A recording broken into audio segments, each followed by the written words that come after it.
All right, good morning. My name is George Brauchler. I am the District Attorney for the 18th Judicial District. That encompasses Arapahoe, Douglas, Elbert, and Lincoln counties. Aurora is the largest city in our jurisdiction by population, and I have about 88% of that population. The Aurora Police Department is the largest law enforcement agency in my jurisdiction. It is also the second largest police department in the state of Colorado, and it is responsible for a significant portion of the cases that we prosecute in this jurisdiction. And I want to say two things before we get into this specific case. One, even despite this, I believe the men and women of the Aurora Police Department are some of the finest law enforcement officers in this part of the country, and they do tremendous work on behalf of the community that they serve, both in terms of investigating crime and prevention of crime. I see this in my experience, and I've only been in the game 25 years and DA for a little over 7. This is an aberration. Now, I want to tell you something else before we get into the Officer Meier case. For those that doubt motivations why we do what we do, we prosecute police officers and sheriff's deputies and state troopers all the time for violating our laws, just like we do anyone else. So I had our folks go back and take a look at since I took office in 2012 and see how many law enforcement officers we've prosecuted just for DUI. That's separate from all the others. And we've prosecuted 13 in this jurisdiction, several of them from the Aurora Police Department. Here's a breakdown of what happened to those cases. We had 8 guilty pleas, 1 that went to trial and lost. 2 of those cases are still pending, and 2 had to be dismissed. 1 because the officer or the defendant, who was the officer, died, and 1 because a key witness in our case was deployed as part of their military service, and we couldn't get them back, and the judge ran out of patience for continuances and made the case go away. Of those particular cases, 8 agreed to take breath or blood tests, 2 refused a test, 1 for whatever reason was never asked, and a couple of the cases were sold. We just couldn't determine what happened with them. In none of those cases was the officer unconscious, as was the case here in the circumstance with Officer Meier. Now, on March 29th, 2019, Officer Nate Meier was heavily intoxicated while he operated a marked patrol unit in uniform and armed with a handgun. I have no doubts about those facts, but what I lack is the ability to prove that beyond a reasonable doubt in court. And the reason I lack the ability to do that is because the decisions that were made at the scene by other members of the Aurora Police Department, and I want to talk to you about how we got there.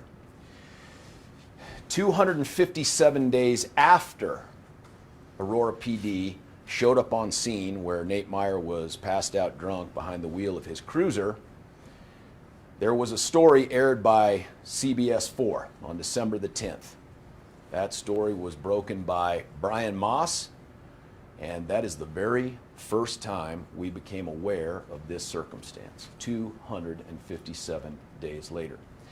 The next day, December the 11th, the reporter, Brian Moss, came out and interviewed me, and I told him I intended to launch an inquiry into this. And my initial reaction to this was I didn't see anything in the initial reporting that told me that something had taken place here that was out of the ordinary or unusual.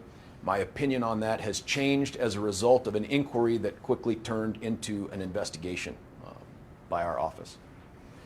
Our investigation, and I want to detail for the public how that took place and the timing that got us to here today. First off, I assigned 2 separate chief deputies, and I want to talk about that because it wasn't just random chief deputies. Chief deputies are supervisors in our office. They are some of the most experienced prosecutors and trial attorneys, and the 2 that I assigned were very particular. Each one was the chief of county court, which is where all of our DUIs get prosecuted. One of them, the lead chief deputy in the investigation of this, is also the head of our vehicular assault and vehicular homicide team, so deals with DUIs at a high level on a regular basis. I also assigned 2 investigators to this. Now, I want to tell you why we had to have 2 chief deputies as we get into something called garrity and some of the internal affairs investigation stuff. But so keep that question in the back of your mind, why there had to be a second chief deputy. So the day after I announced I was going to conduct this inquiry, We reached back out to our partners at Aurora Police Department, and they provided us with a bunch of information. They provided us with incident reports and some body-worn camera footage. I'll talk more about that in detail in a little bit. We had to go seek a search warrant and execute that search warrant the day after Christmas to get our hands on the internal affairs investigation in its entirety. The reason for a second chief deputy is this. There is a case that I'll go into some detail about called Garrity, and it is a case that exists and is used largely for law enforcement that says when an officer is being investigated for misconduct internally and their employer, that chief of police, says to them, if you don't answer questions about what you did and why you did it, I will terminate your employment. They're allowed to do that, but that statement gets protection. That statement is considered compelled, and that means we don't get it at trial. I'll talk a little bit more about that. That second chief deputy was assigned to look at those portions of the internal affairs investigation that I could not consider by law in making a charging decision and a decision to prosecute. And I will tell you that it was only last night, as we prepared for this, that I had my first conversation with that chief deputy to discuss the information that they discovered from inside that internal affairs investigation and the other documents that Meier provided during that investigation. The other thing we considered, and we started to get these things in January, we were able to interview two of the lay witnesses, the citizen civilian 911 callers who observed Meier passed out behind the wheel. We also obtained additional records from the fire departments and EMS.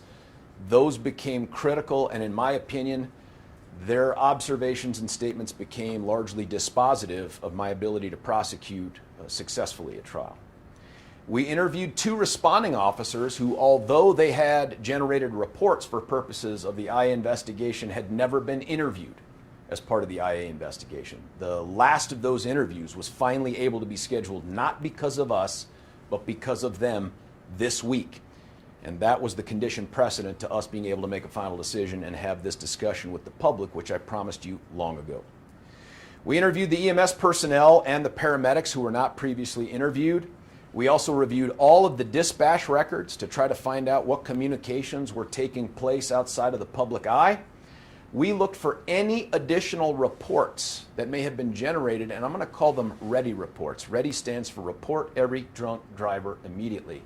And we were looking for anything. State Patrol, Arapahoe County, Aurora, anybody that might have called in to see this vehicle driving suspiciously. We found none.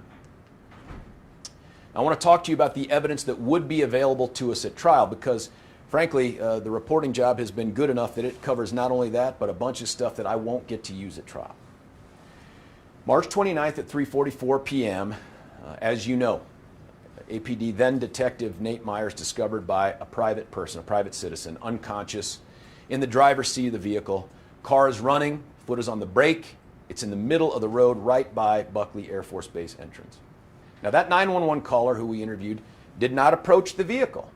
They reported that someone was passed out, their words.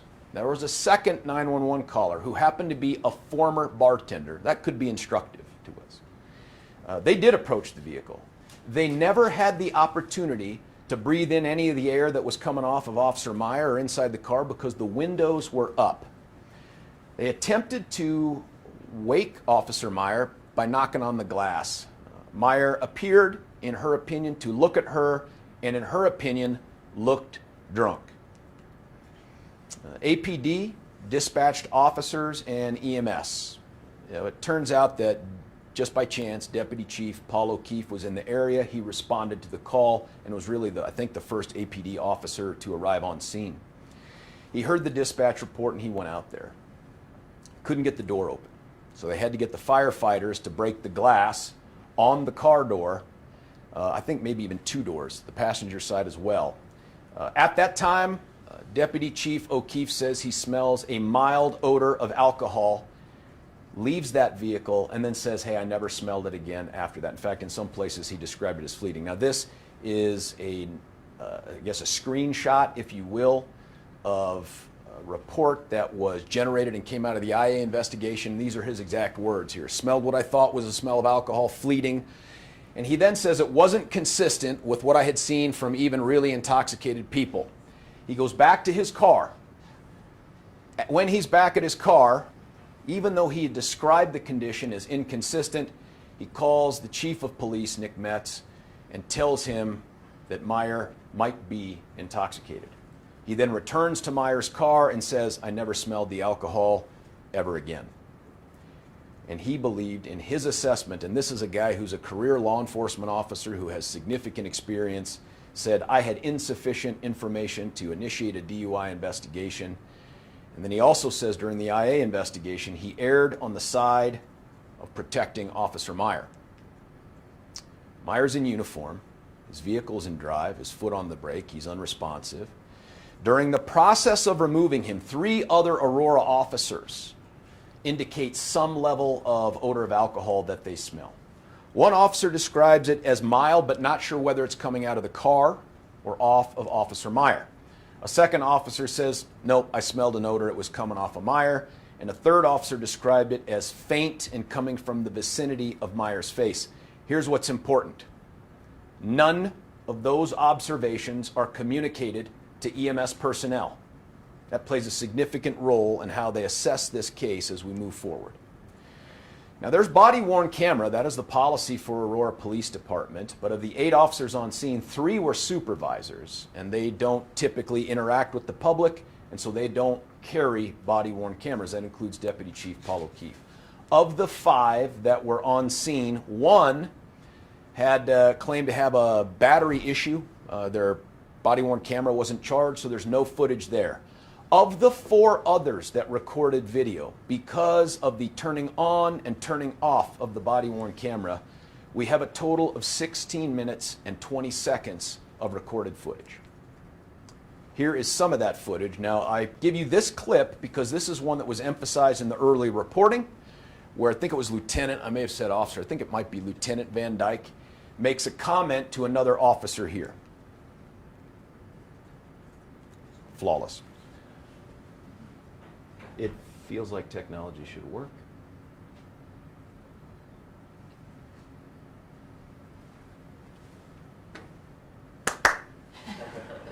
Nope. This is, that's all right. That's okay. It's all right. This is that video clip where Lieutenant Van Dyke is seen walking by the officer with the body cam on and says he's a little intoxicated. And that has been widely reported. This would have been a video clip of that. This is statements that came out of the IA investigation where he says that. How did you get that information? Had to ask him, where did you get the idea that he was a little intoxicated? He said, I got it from Officer Rivas. What did Rivas say? I don't remember the exact words, in essence, if it was intoxication or the fact that he was drunk. So it was important for us to talk to Officer Rivas as well, or to get his statement. And he said, I just was sort of guessing that. I'd smelled alcohol. It's been a little while since I've done a DUI or anything like that, you know. But that was his conclusion, and those were the words passed along based on those limited observations. Here's where it gets difficult for us in contemplating going to trial. There were a number of fire and EMS personnel that came out. 3 separate agencies were dispatched: Buckley, Aurora, and Falk. We interviewed as many of those people as we thought we could. I think we got 5 interviews of the folks from those different agencies. We obtained the records. There were about 10 individuals total, but we wanted to zero in and interview the ones that had the most direct contact with Officer Meier. The Buckley Fire individuals that we interviewed did not smell any alcohol on him. Nobody told them they had smelled alcohol on him. Because of that, and you'll see this repeated with other EMS personnel, in the absence of information that would suggest that this was DUI related or alcohol related, they began to scramble to figure out what is going on with a uniformed police officer in a police car, clearly on duty, in the middle of the day, in the middle of the road by Buckley Air Force Base. They conclude medical issues. So they begin to ask themselves, and each other, could this have been a stroke? But nothing quite matches up with stroke. So they don't initiate a stroke protocol as they run code back to the hospital. One of the Buckley EMS firefighters later on says, man, I saw the report that got put out there in the media. I was shocked. I was shocked that intoxication was the cause of this. That is what we can expect to show up in trial if we went to trial. a seasoned EMS officer and firefighter who says, I didn't think it was alcohol at all. There were people from the Aurora Fire Department that we interviewed, firefighter who assisted with removing him from the vehicle, never told about the odor of alcohol by anyone. Doesn't detect an odor of alcohol. Did not suspect alcohol was the cause of Meier's unconsciousness. Also suspected stroke, but it didn't quite match up with the other things that they were measuring and observing. Very surprised are the words they used. Very surprised when she learned later that this officer was intoxicated. Also a witness we can expect at trial. Ultimately, they're unsure about what's causing this guy to be unconscious. The Falk ambulance paramedic who was in the ambulance with Meier going to the hospital said same thing. I suspected stroke. Maybe it was exposure to fentanyl or some other highly toxic opioids, but it didn't seem to match up with anything that fit that either. Did not smell alcohol. No one on scene ever mentions alcohol to that person. They did not have that information to factor into their assessment. Buckley firefighter who broke out the window has the first face-to-face contact with Meier. Didn't have that observation. Meier's transported to the hospital. Now, a DUI officer is dispatched by Aurora to go to the hospital, but is waved off and told, go home, go back to the road, go do something else. There's nothing to do here. The hospital staff in this case, and this was unusual according to some of the Aurora officers involved, normally they would give an indication to the police whether they thought that someone was intoxicated or not. But what grew out of the investigation was that in this case, the hospital staff were remarkably tight-lipped in the information that they would share with Aurora PD. There is no attempt by Aurora PD to get a blood sample at any time. No request at all. Meier's vehicle is not searched, and this is important for a couple reasons. One, it is a city-owned Ford Taurus. It is a police vehicle. It can be searched without a search warrant and without probable cause. They tow it to the shop. Inside that vehicle, they see a bottle with a clear liquid. It presumably could be water, but in a case where we suspected that someone was driving drunk, it would not be uncommon or unusual for us to seize the bottle and test the contents to determine for sure. That never happened here. After several hours at the hospital, Officer Meier is observed by others being walked up and down the hallway by hospital staff prior to being released. That's not inconsistent with someone who was brought there heavily intoxicated. It's also not inconsistent with someone who they're getting ready to release who was suffering from some other malady. He's eventually released to family members. He is not cited or charged with any crime. So then we get to the stuff that we started to talk about with Garrity. What about those statements that got reported? What about the fact that we know he told Aurora PD through an internal investigation that he went home and drank a whole bunch of vodka? That got reported a ton out in the press. And I'll tell you, the response that I get from the public is, Brauchler, slam dunk case. Dude says he drank vodka. There's a BAC. What is the hesitation? And I want to talk to you about not just what the hesitation is, what the prohibition is on me having that evidence. Bless you. So here are the statements that get reported. Talks about being impaired. December 31st, that other chief deputy conducts this Garrity review of the internal affairs document. Now here's that Garrity case and the limits the law puts on us. When officers are required by superiors to provide information concerning their own misconduct, and they're informed they'll be subject to internal discipline, and that happened here if they don't answer questions. Any information obtained, that includes ultimately the BAC that he turns over with his medical records to the IA investigators, cannot be used against them in a subsequent criminal prosecution because that information was compelled. It was involuntarily given. So we created a wall internal to our office, and I described that a little bit earlier, where that chief deputy went through all that information that was provided, never gave it to us. I never asked that deputy for it, and the chief deputy I had take a look at the front end of the case with the evidence we could get. also never had a conversation with that deputy about what was contained in those IA reports. And you should know, by the way, the consequence for violating Garrity is the dismissal of the case by the judge. This isn't a, let's roll the dice. This is, we lose if we do that. So that includes the statement made by Meier during the investigation, the IA investigation, about what he'd been drinking, how much he'd been drinking, the fact that he felt impaired or drunk to any degree. The BAC, that's a tough one for us, because if I had that BAC, all those missed observations by the paramedics, I think are far less significant, and I can move forward and prosecute this case. But I don't get the BAC. There's a case called Castigar, and it is a companion case or corollary to Garrity that says where a defendant's compelled to give statements, the prosecution may not use it for any purpose. All of that trial evidence that's derived from that has to come from wholly independent sources. So that means he gives his BAC and medical records to the IA people. I don't get them. I have to have a separate way to get that blood alcohol level.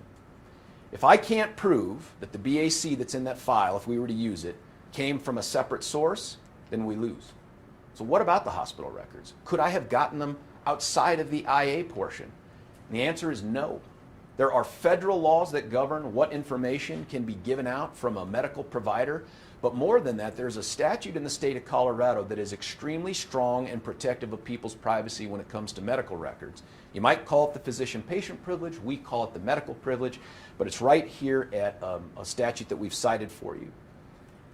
And it protects this information from being given to us. Had I sought a warrant for this, I could not have gotten it with the investigation and information that was provided. So here's what's not going to be available at trial as a result of this. I'll talk a little bit more about the blood. I won't get the admission. And the blood alcohol result that we now know after I spoke with the Garrity chief deputy, and I'm going to call them that because that's the one that investigated, his blood alcohol level would have calculated out to 0.430. That is significantly intoxicated. There is no question that a person with that blood alcohol level, were we to have it to use, would have been guilty of possessing a firearm while drunk. There is no doubt in my mind that that person not only would have exceeded the blood alcohol level within the 2-hour time frame for DUI per se, that's what we call it when your BAC exceeds 0.08, but that person demonstrably, plus this, was substantially incapable of operating a motor vehicle safely. But I don't get that blood alcohol level. Here's why I believe, and it's frustrating for me to say this, here's why I believe I cannot ethically move forward with this case. The standard to charge, the standard to even go try to get blood from this person is probable cause. Do I think that there's probable cause here? Yes, I think we could probably make a good argument for probable cause. But that's not our standard, that's law enforcement standard. Our standard is a reasonable probability or likelihood of success at trial. And in the absence of the evidence that was never sought out there on the road, the absence of statements, the absence of the blood alcohol level, and the statements of all of those professional, experienced EMS personnel, I do not believe I had a reasonable probability of success at trial on these charges. So the question has to come up, well, could we have sought Meier's blood at the time? And I think, yes, we could have. This is a statute. We tried to break it out and give you some of the highlights here. But the gist is this. If officers had probable cause and Meier is unconscious, they could have sought his blood anyway. If the doctors had said, no, it is contra-medically indicated, if it would put him at risk to take his blood under these circumstances and we deny you access, then we could subpoena the records. Then we could get the medical records and they would not be protected by privilege. But Aurora's failure to make the initial inquiry, to hear back from the doctors, no, precludes us from going to the second portion of that statute. And that's why we can't get that blood alcohol level. There was no attempt ever to seek Meier's blood. Let's talk about the potential charges that I think that we had here. Prohibited use of a weapon is also colloquially called drunk with a gun. That's a person has in their possession a firearm, no question here, under the influence of intoxicating liquor. Not exactly the same standard of intoxication that is defined for DUI, but one that I don't think we can overcome giving the claimed observations of the officers and the statements made by EMS personnel in the absence of that blood alcohol level. DUI, you're probably far more familiar with. Here's the definition of what under the influence means. I gave it to you: substantially incapable of operating a motor vehicle safely. What we have right now is an unexplained issue of, I think, potentially bad driving and a faint, fleeting, not observed by everybody odor of alcohol. I don't think that's enough. I think the paramedics' presence here, their shock, their surprise that alcohol was involved, I just don't think I could get 6 people to convict on those charges given that evidence. DWAI is a lower standard than intoxication, but I think we run into the same problem. I can't prove up any level of impairment or intoxication because I can't disprove there was some other medical issue, and I can't prove that whatever it was caused by the alcohol. And the singular reason I can't is because of the investigation that was not conducted in this case. Reckless endangerment was another charge. I mean, listen, you know, we went through Title 18 and 42. Title 42 is all your traffic. Title 18 is, we went through everything we could think of to see if something fit here. Recklessly engaged in conduct which created a substantial risk of serious bodily injury to another. I just don't have it without any other additional evidence. And then, of course, we took at official misconduct. And I will say that at this time, given the evidence that we have right now, I do not feel that we have the ability to charge ethically either Officer Meier or any other officer for official misconduct. Now, I use those terms for a reason. Could there be additional evidence that comes forward through some other investigation or through some other means that might change my mind? Yep. I'm not telling you it's not on the table, and I'm not telling you it couldn't happen. But right now, given what we know and the evidence we have, I do not believe we have enough to say that there was especially because of the amount of discretion and how it was exercised, that either A or B were violated here under this statute. Happy to answer any questions that you have. Did you get? Yes, sir. First of all, your reaction to the investigation and the fact that longtime command staff, officers that were at the scene, obviously medical personnel, had no clue this was DUI. Let me say my initial reaction, it's the one I think that was captured by Brian Moss on my initial statement, was, you know, given what I had seen and what I had heard, I thought there was likely plausible explanations for what was done on the road, and I wasn't going to jump to conclusions. But the result of this investigation, which included a ton more information than we'd had access to before, my conclusion is different. And I am incredibly frustrated with an agency that I put a great deal of trust in. I think that they're an incredible law enforcement agency. I think it's embarrassing for the 99.9% of the men and women there that they have to go through the community with this kind of thing hanging over their head. I'm frustrated because, you know, bottom line is, if one of us had been in that car and not Officer Nate Meier, you asked me, do I think it would have been treated differently? I do. On that note, if this was not a police officer, I mean, is it fair to characterize this by the Aurora Police Department? Would you call this a cover-up? I would not. But by the way, I won't use the term cover-up because for me, my definition of cover-up is something far more intentional. They have evidence and it gets destroyed. They have evidence and they hide it. There is something known. I don't think this was known. I think it was suspected, and I think this became an ignorance is bliss moment. I think this became, we don't want to know. We don't want to get evidence that might show what we suspect. I don't think that's a cover-up, but it's a couple blocks from it. Do you think the people of Aurora can trust in their police department that there aren't two different standards, one for the police and one for regular people? Yes, I do. That's why I said at the beginning of this, I think this is an anomaly. I mean, look, in the time that I've been the district attorney here, I've had a very open and productive relationship with the command staff and other police officers, and they have not hesitated to call me in the past when they thought that one of theirs engaged in misconduct. I mean, look, there's a case where we just convicted a longtime beloved Aurora police officer of a felony that subjected him to prison for embezzlement that we would not have known about but for Aurora telling us about it. So this to me is not the norm. in Aurora. This is not how they had done business while I've been district attorney, as far as I know. This was the first time that something like this has happened. I'm frustrated, one, that it happened. Two, that I don't get to know about it until the media reports on it. Because I'll say this too, had one of those officers on the scene thought, we're not sure, is there probable cause? It is customary, it happens all the time on a whole bunch of cases much bigger than this, to pick up the phone and call one of my prosecutors and say, let me run this by you, what do you think? I tell you with the information we have and what we've done in the past with these cases, my prosecutors would have said, yep, go get the blood. Can you provide some clarity on the Garrity situation? You said you couldn't use it in what they said during the IA, but Yep. could you put people on the stand after the fact, public officials, people who now know and are certain that he was drunk?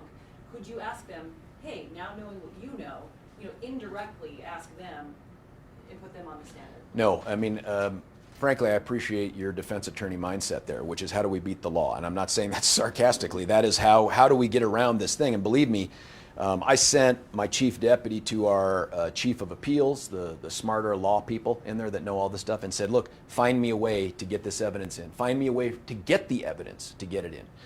But what you can't do is say, okay, I can't get the report, but I'll invite the people who listened to the statements to come in and testify to those hearsay statements, the content of which is protected and precluded by Garrity. I couldn't do that. How can the public trust you to hold cops accountable moving forward? Trust me? Yeah. Trust your office. I'm not even sure where that question comes from, given one, this press conference and the fact that I began by showing you that we've prosecuted every single officer of DUI that has been brought before us, including 2 from Aurora, within the last 30 days. This week, we convicted another Aurora officer of DUI. So the answer to the question is, take a look at our track record over the 7 years and all the officers that we've prosecuted for violating the law. This, I could have done this through something in writing. I could have done this as, hey, there's just no probable cause, nothing to see here, move on. I'm not going to do that because I'm extremely frustrated with how this was handled and the outcome and the position I'm put in to have to stand here before the public to try to dispel this kind of suggestion that somehow I'm in bed with this conduct. I am not. How in the world does this not compromise any future DUI investigations conducted by the Aurora Police? How does it not compromise it? I don't see how it compromises it. I mean, look, the downside of this is there are jurors, potential jurors, right, that come into court who know of this incident and they have some concern or questions about the credibility of Aurora police officers in general. Hopefully that stuff gets revealed in jury selection and we have a conversation about it.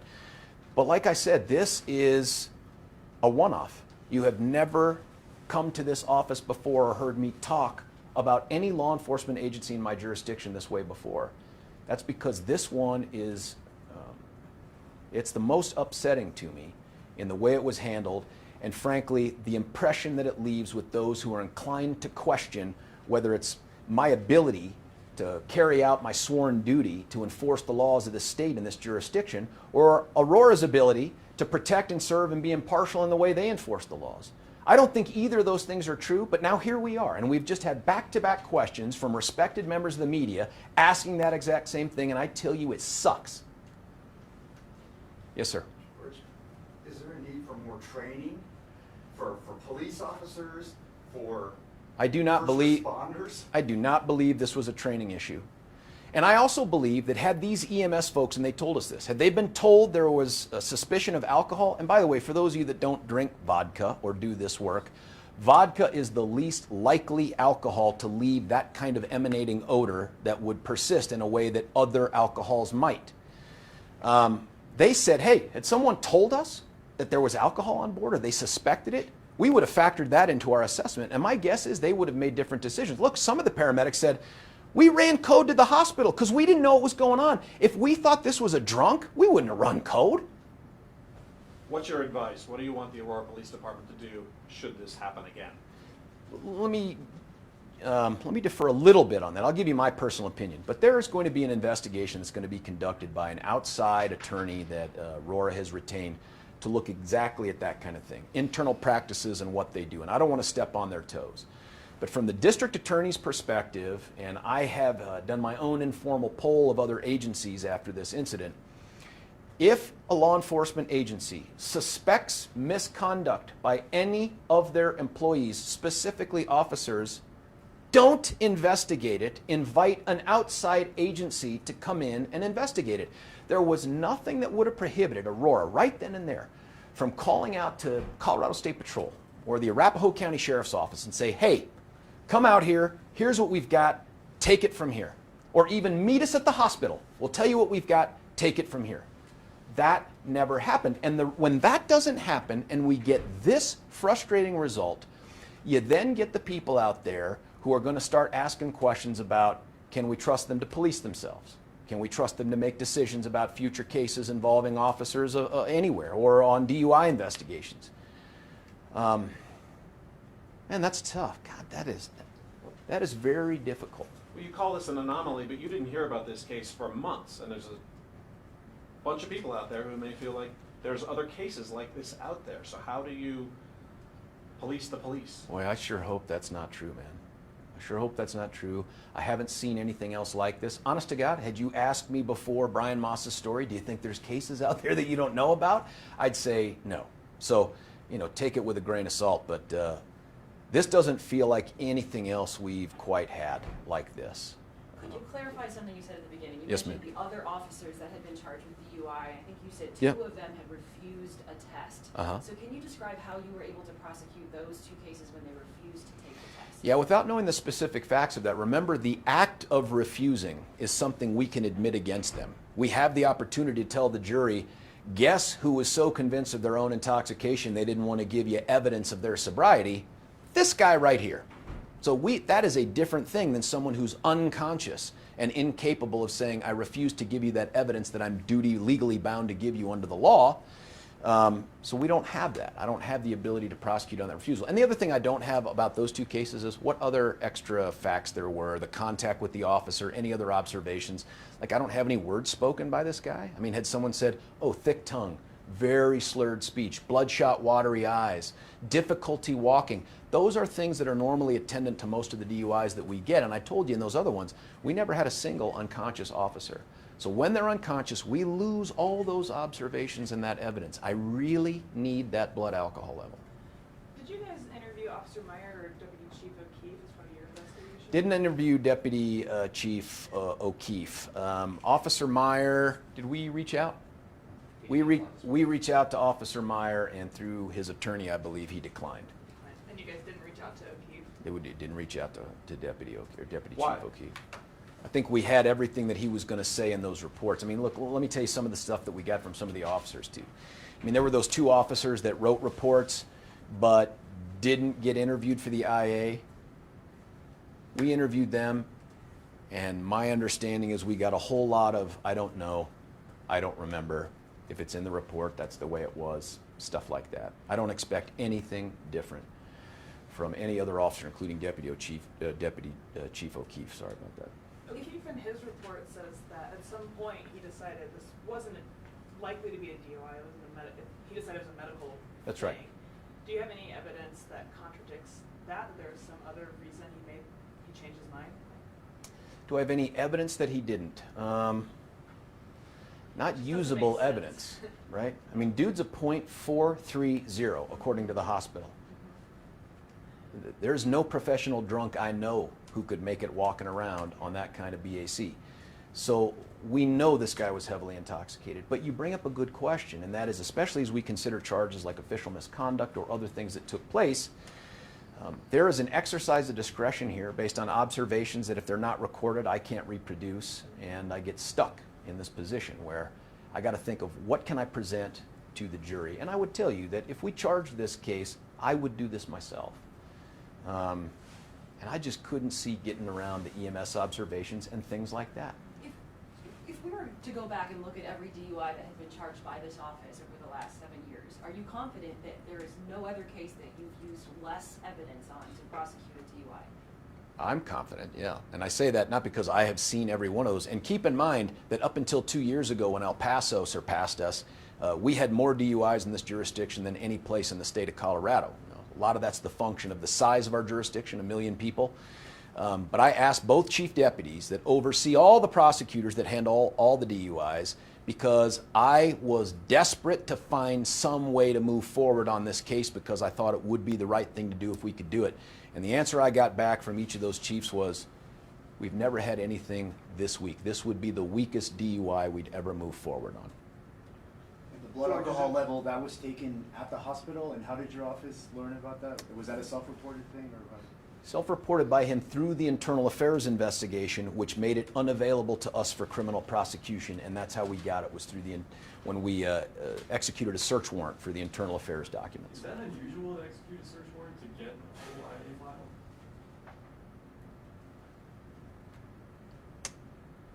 I don't recall ever having to do it before. That doesn't mean we haven't. I don't recall that. I can only speculate as to why we ended up having to go down that road, but it wasn't just turned over. If my math is right, is that about 5 times the legal limit?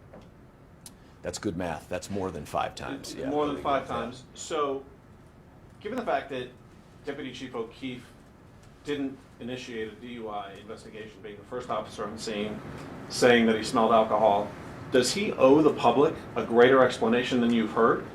I leave that to him. I know what I would do in the circumstance. I would do this, but that's up to him and his attorney and whatever. Look, I wasn't there.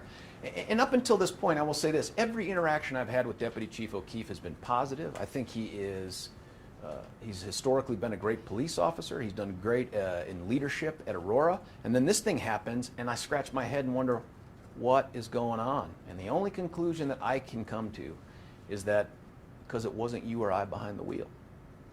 Did Aurora PD do anything wrong?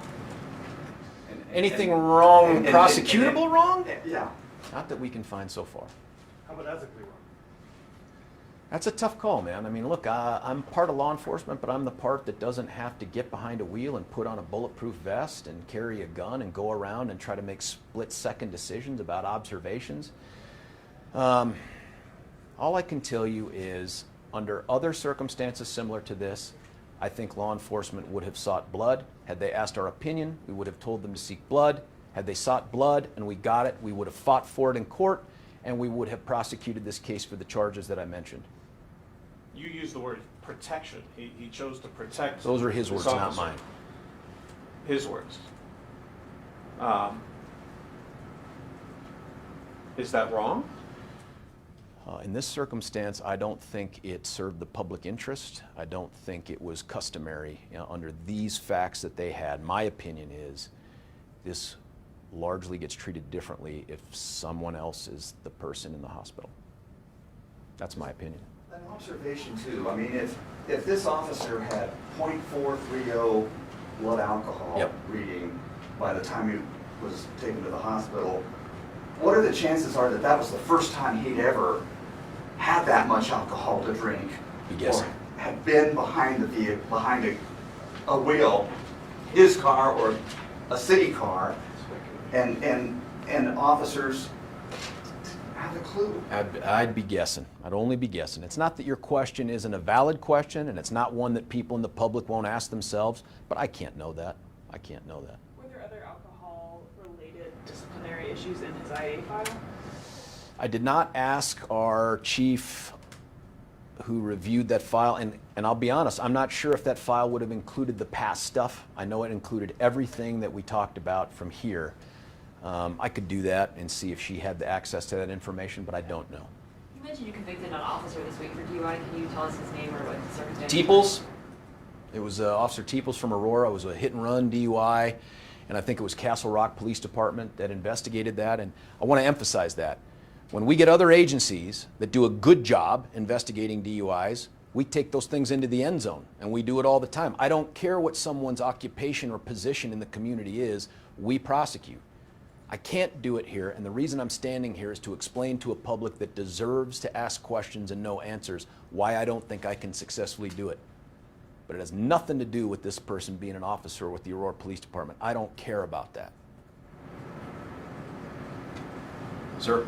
Back to accountability, as a lay citizen here, who would you suggest, or could you suggest, who we could hold accountable and how we would do that? Boy, that's another great question. That is one that I think the outside counsel that Aurora has hired is going to get to an answer on that I can't. Like, what I can't know is everything else that took place at the command level.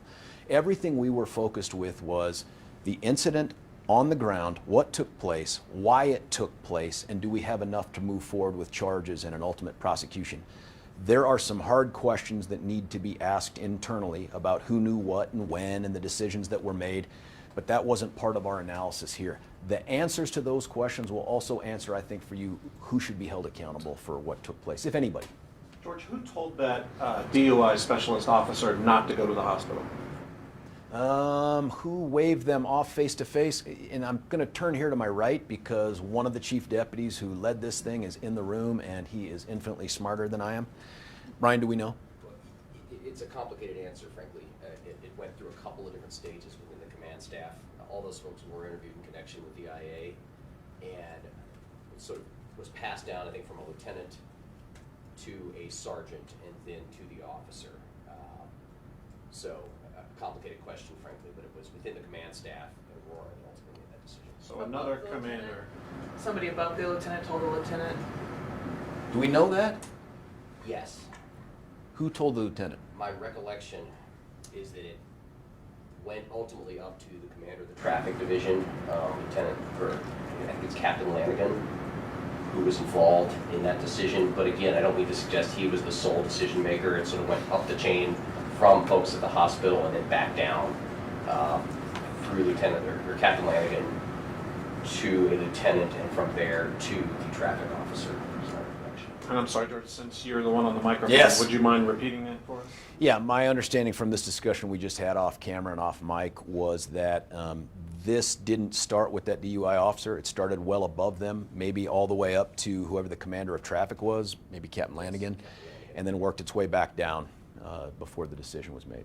The point is other senior commanders, senior level people waved off a DUI officer from doing their job. That's what it sounds like. And again, I don't know what they knew. I don't know what they were told. Frankly, that's not as important to me as the decision to not seek it. That is an important decision for whoever's going to do the rest of this investigation to determine what went wrong inside Aurora. But for purposes that we have, I need the people on the ground who are making decisions. I need the people who had the observations, who chose to tell people some things but not others, all of that. That's what I need. Can you give one, overall culture reaction to the Aurora Police Department? I don't know if you saw the email from Chief Metz that went out and said Meier owned his own S-word. I don't know if you have a reaction to that email that went out and just the culture moving forward with looking for a new chief. You know, you've said some positive things and some negative things, I guess. What's your overall assessment?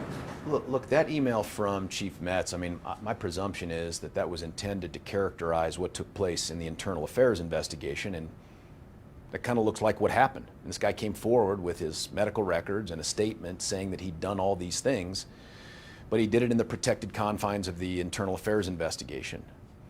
I should say something else. I don't think Officer Meier was in a position to be at fault for this in terms of not the conduct of being drunk with the guy, that is, but in terms of the decisions that were made not to seek his blood. It doesn't look like he had anything to do with that because he was so drunk he was passed out.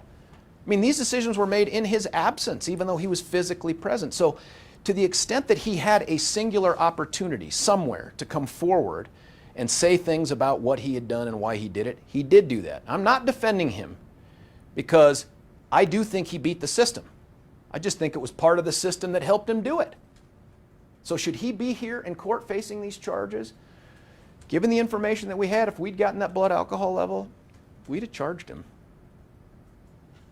If somebody had discussed that BAC, like emails and other records that's outside of the IA file, would you be able to use that? No. If someone sent an email like, No, and again, I don't want to get super technical with what the rules of evidence are, but all of those things would be considered hearsay. They'd be communications of some other thing that wouldn't be admissible for the truth of the matter, which is the BAC. I'd have to get back to the actual blood alcohol test itself, and I don't have a vehicle to get it or admit it into evidence. What else? Anything else from the members of the community? We have two here. Ma'am, any questions? Anything else? Any more questions about me, how I do my job, that kind of thing? Why didn't you just grab the bull by the horns on this and run with I'm telling you, Brian would tell you this if he was on the mic. Up until like the moment that we made the decision, I think I called Brian like at night, and I'd be like, what about this?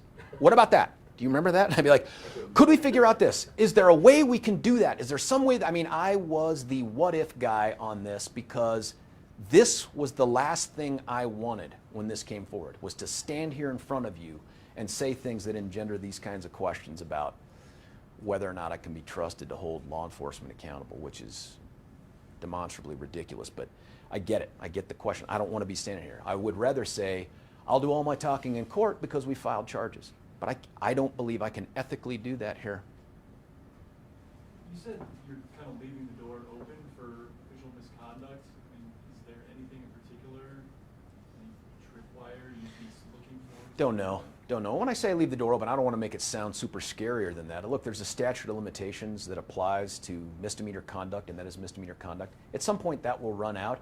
But what I say here about this DUI charge, and I can't imagine any other evidence that would exist, that's pretty much it, right? There's just no way I could prosecute this. That's why I was able to talk with you about such detail about it. Some of the other charges that might be related to some other things, I'm not closing the door on that the way I am on this DUI stuff. I don't know what's out there. I don't know what could be generated by another investigation that I might be able to access and ultimately use in court. I don't know any of those things, so I don't want to stand here and say, under no circumstances would I ever pursue that. Given the evidence that I have right now, I don't think I have enough. I don't think I could convince a jury. And it would be wrong to simply charge someone and take them to court just to do it. I mean, look, in some ways, the easiest thing to do here would have been to charge the officer, get that splash in the media, Brauchler holds Aurora officer accountable, and then go to court and lose. Because all this stuff that we know exists wouldn't get out there in front of that jury. That's not ethical, man. I can't be doing that to people, whether they're in uniform or out. That's just not how I get to use my authority. George, trust issues aside, as somebody who has fought for the ideals of justice, Yep. what do you think this does for people who want to believe that we have a fair and unbiased system? I think they get to ask the hard questions that we've seen here today and the ones that I think Aurora is going to have to answer.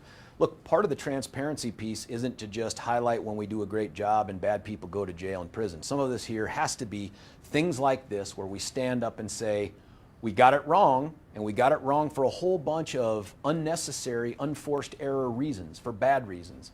And that's what we're doing here. And what the public should take away from this is, absent some other revelation,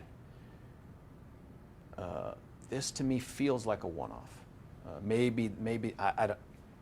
This is just not my relationship with Aurora. This isn't my experience with Aurora. They have been, to me, so accessible, so proactive in getting me information about when officers engage in misconduct that this caught me by surprise.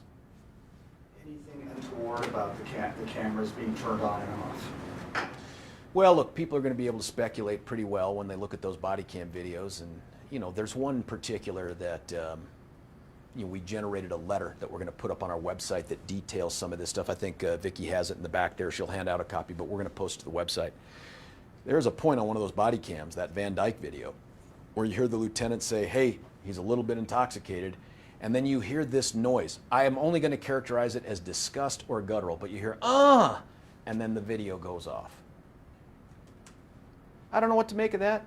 Maybe that's routine. I don't know. It does feel like that there are times, though, in other cases where when there's not interaction with the public, law enforcement officers do turn off the camera. That's not unusual. Did all of the times that they get turned off and on here coincide with that? I don't know, man. That's something that's got to be figured out internally. All I know is with 16 minutes and 20 seconds of the video that we did have, it wasn't enough to get us over the hump. There just wasn't enough there. Anything else before we wrap this up? I've got the letters back here. Yeah. Giving everybody